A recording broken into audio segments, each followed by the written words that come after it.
Hello friends, welcome to Vaishali's home kitchen. આજે new year ચાલુ થઈ ગયું તો નવા વર્ષની આપ સૌને ખૂબ સારી શુભકામનાઓ.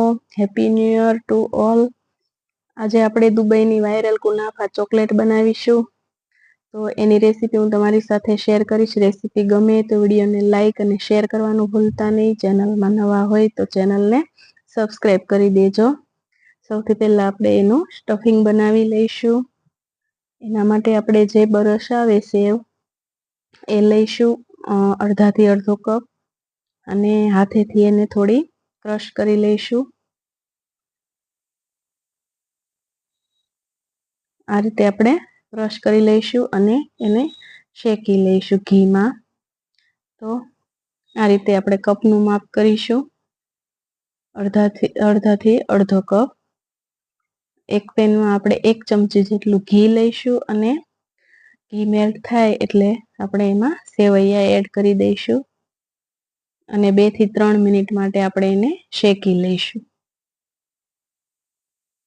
માર્કેટમાં સેવૈયા શેક્યા વગરની પણ મળે છે અને શેકેલી પણ મળે છે. મેં શેકેલી લીધી છે, એટલે આપણે 1 થી 2 મિનિટ સાતળીશું એટલે સરસ થઈ જશે.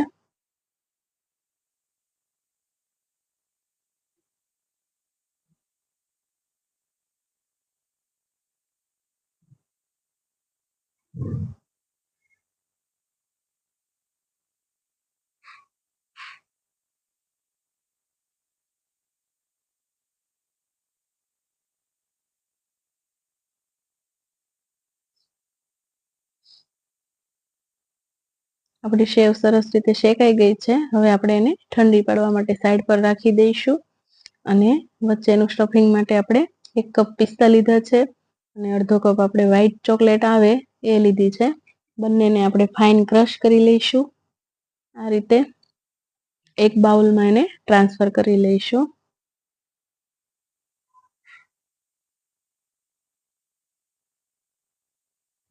હવે આપણી સેવ પણ ઠંડી થઈ ગઈ છે. એને આપણે બંને અંદર મિક્સ કરી લઈશું.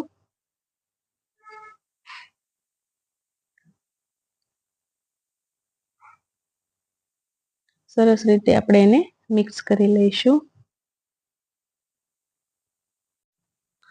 હવે આપણે ચોકલેટનું મોલ્ડ લઈશું અને મેલ્ટેડ વ્હાઈટ ચોકલેટથી થોડી ડિઝાઇન કરી લઈશું, જેથી ચોકલેટ દેખાવમાં સારી લાગે.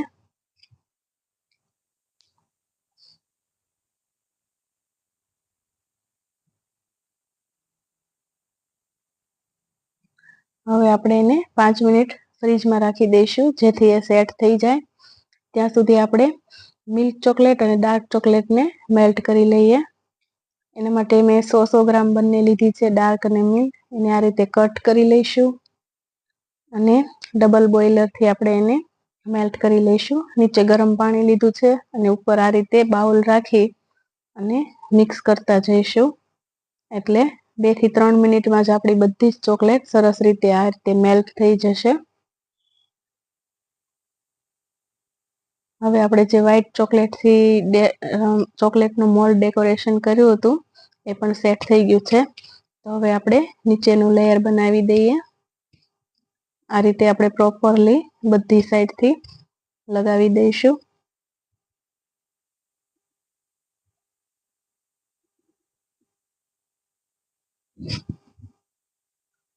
આપણી બધી જ ચોકલેટ રેડી થઈ ગઈ છે. હવે આપણે એને 5 મિનિટ માટે સેટ થવા માટે ફ્રીજમાં રાખી દઈશું. હવે આપણે જે સ્ટફિંગ બનાવ્યું છે એ આ રીતે વચ્ચે રાખી દઈશું અને હાથેથી સરસ રીતે પ્રેસ કરી દઈશું. હવે ફરીથી આપણે ઉપરથી મેલ્ટેડ ચોકલેટ એડ કરી દઈશું અને સરસ રીતે સીલ કરી દઈશું, જેથી સ્ટફિંગ બહાર ના આવે અને ચોકલેટ પ્રોપર બની જાય.